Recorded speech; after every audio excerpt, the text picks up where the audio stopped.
Good day, mate. How you going? G'day. Aos 50, Austrália. Eu fui para a Austrália quando tinha quase 50 anos, passei 6 anos lá e depois que eu voltei, criei esse vlog que se chama Aos 50 Austrália, onde eu trago algumas informações sobre a Austrália, algumas curiosidades, algumas histórias, às vezes notícias que saem lá, curiosidades sobre animais, muita coisa. Tem muito vídeo aí no canal que dá para se divertir e ter muitas informações sobre a Austrália. Se divertir assim do meu ponto de vista, né? Porque eu não sei se você vai se divertir.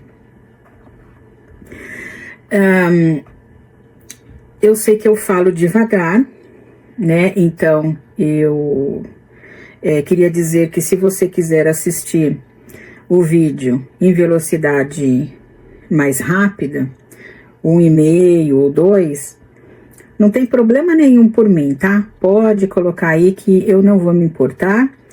E aí você vai achar que vai parecer que eu estou falando normalmente, porque quando eu falo normalmente parece que está em câmera lenta, né?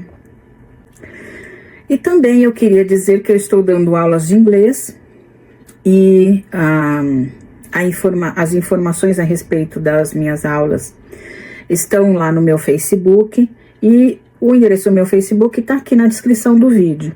Mas eu vou deixar também o QR Code aqui na tela, que dá no meu WhatsApp, e lá no WhatsApp também eu posso passar as informações de como funcionam as aulas de inglês online.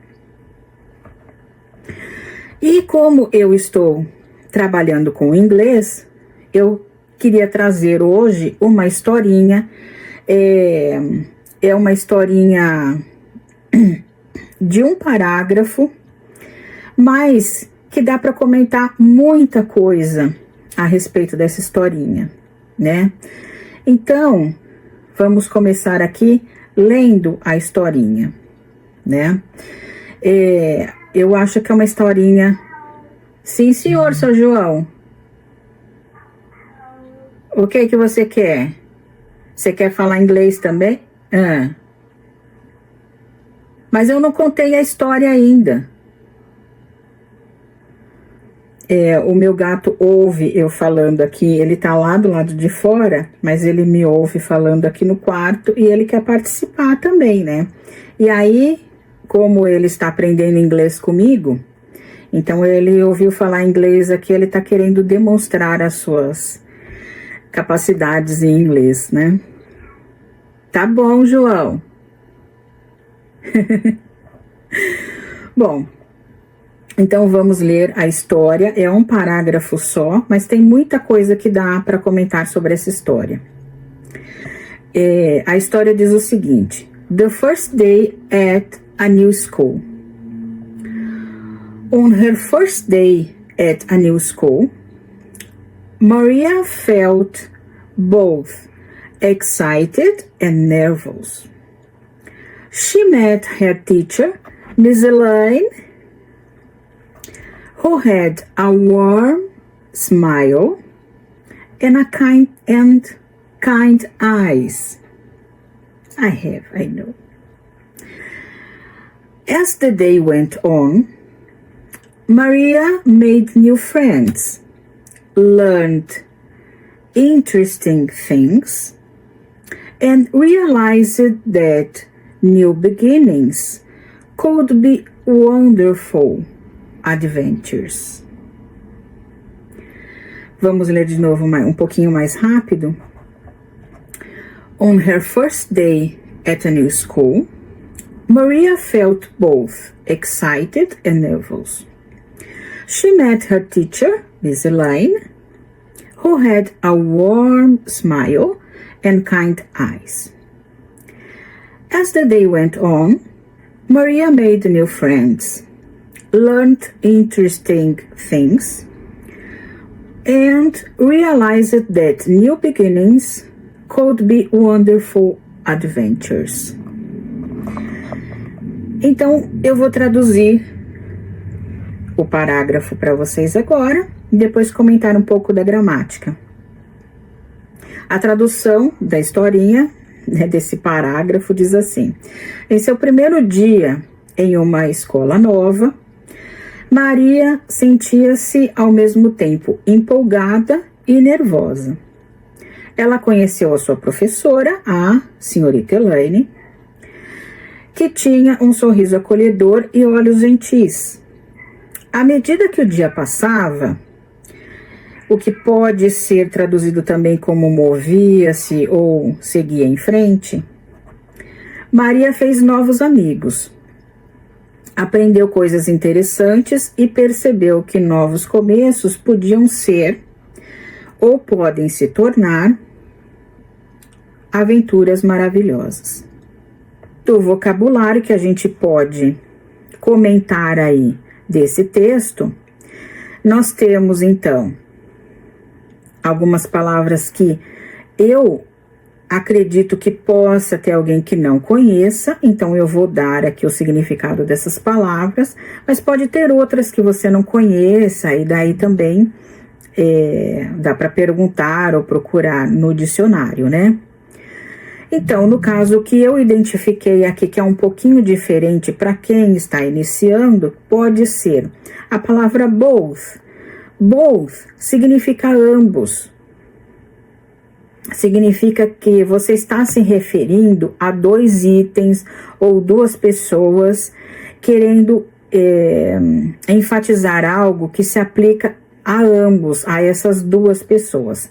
E são só duas, porque mais do que duas não é usado. Normalmente é usado só para duas pessoas.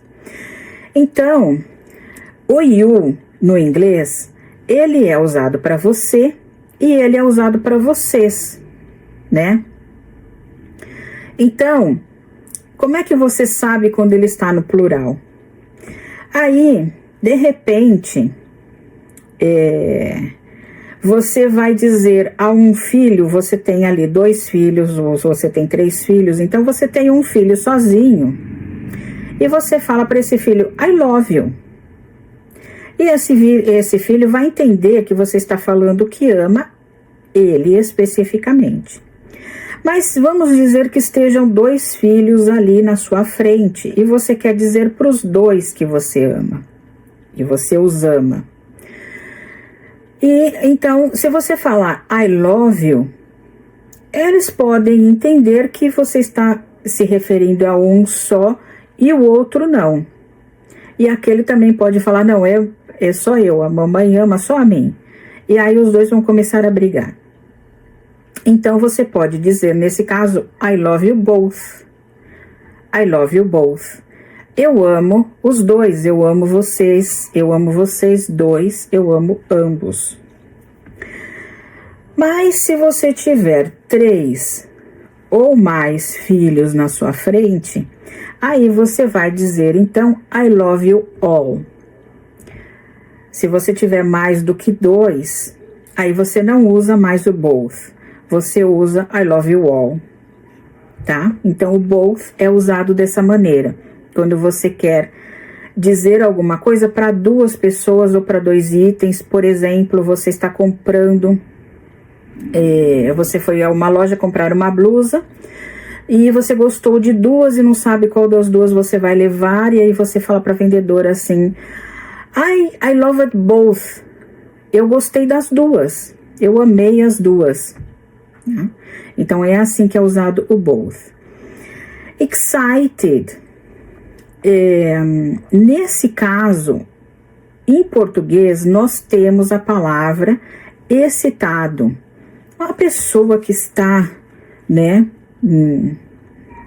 excitada, está sem paciência,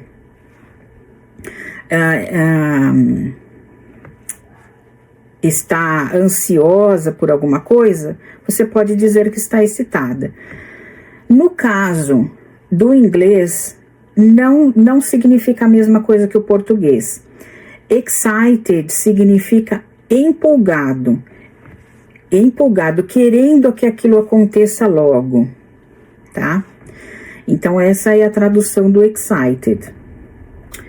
Existem muitas palavras que são parecidas, muitas vezes no inglês e no português, e a gente acaba entendendo como a tradução, mas muitas vezes é uma coisa totalmente diferente. Por que eu coloquei Miss Elaine no nome da professora? Porque teacher é a profissão do professor de nível escolar.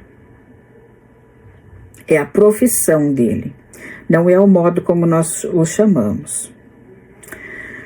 Professor é a profissão de quem dá aulas na universidade.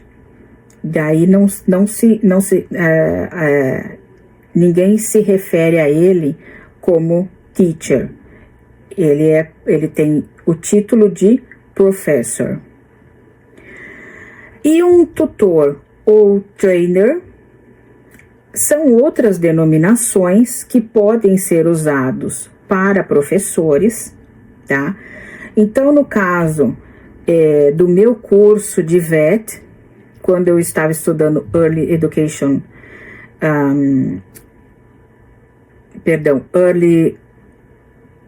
Childhood Education Care, que é um curso Vocational Education and Training, VET, eu tinha um professor e sempre que, por exemplo, ele tinha que assinar um trabalho que eu tinha feito, então aparecia ali student, onde eu tinha que assinar, trainer, onde ele tinha que assinar. Então, trainer é o título dele, é a profissão que ele ocupa, porém, eu tinha que chamá-lo de Mr. Marcos, que era o nome dele. E quando eles querem ser mais formais, eles chamam Mr. e o sobrenome. Mas lá na Austrália era perfeitamente aceitável que se falasse Mr. e o primeiro nome. Mas nunca se chama de teacher. Eu já vi, quando eu estava estudando inglês, eu via outros brasileiros falar T, querendo chamar o professor, mas aqui, por exemplo, quando eu estudava, eu me lembro que tinha muitos alunos que chamavam o professor de pro, de prof, e ai, pro. E isso não pode se fazer lá, tá? Não pode chegar com um hábito que a gente tem aqui do Brasil e aplicá-lo lá. Os professores até, eles levavam na brincadeira, mas eles explicavam daí que tem que se chamar Mr. ou Miss e o nome. E como às vezes você não sabe se a mulher é casada, porque se ela for casada tem que chamar de Mrs. E se ela for solteira tem que chamar de Miss. Mas aí acaba que fica convencionado que se você não sabe se a pessoa é casada ou solteira, você chama de Miss. E se ela quiser ser chamada de Mrs., ela te corrige. Então se chama Miss e o nome da professora, ou Mr. e o nome do professor. Nunca se chama de teacher, porque você não chega no médico e você quer chamar a atenção do médico e fala, ô médico, você vai falar doutor fulano, posso, né? Então, a única profissão que a gente costuma ter esse hábito aqui no Brasil também é a do professor, mas lá isso não acontece, não pode se chamar professor de teacher, tá? Eu achei interessante trazer essa explicação, porque eu vi muito isso acontecer lá na Austrália. E eram sempre brasileiros que cometiam essa gafe. Então, tem esse who que foi usado no meio da frase. Porque o who, ele é usado em perguntas, né? Who are you? Quem é você? Então, ele se traduz como quem, né? E, normalmente, ele é usado no início de uma pergunta. Who is that girl? Né? Me parece que é da Madonna, né? Who is that girl? Então, Nesse caso aqui, ele foi usado no meio da frase. Por quê? Porque ele é usado como um pronome relativo que se refere à professora.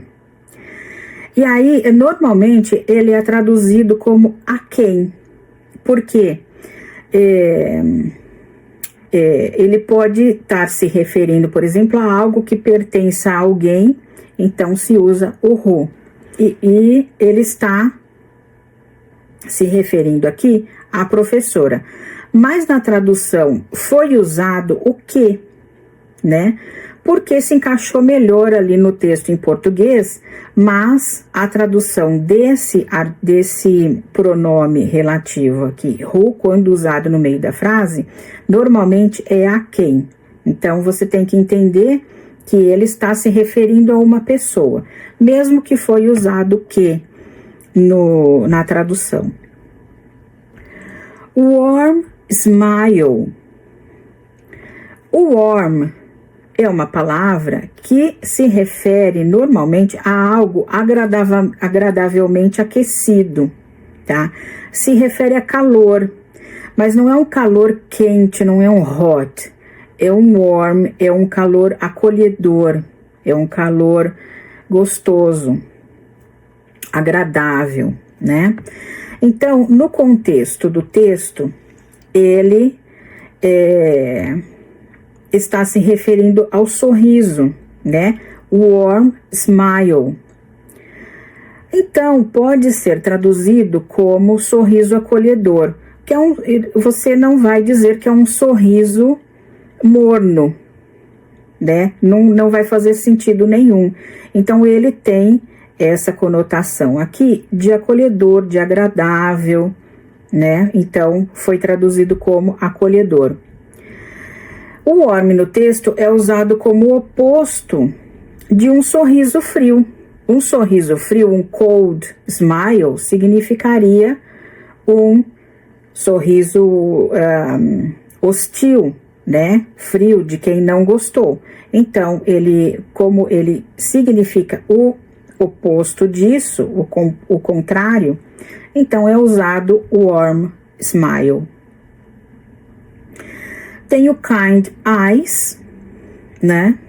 Kind eyes seriam olhos gentis. Em português não faria sentido olhos gentis, né? Kind significa gentil.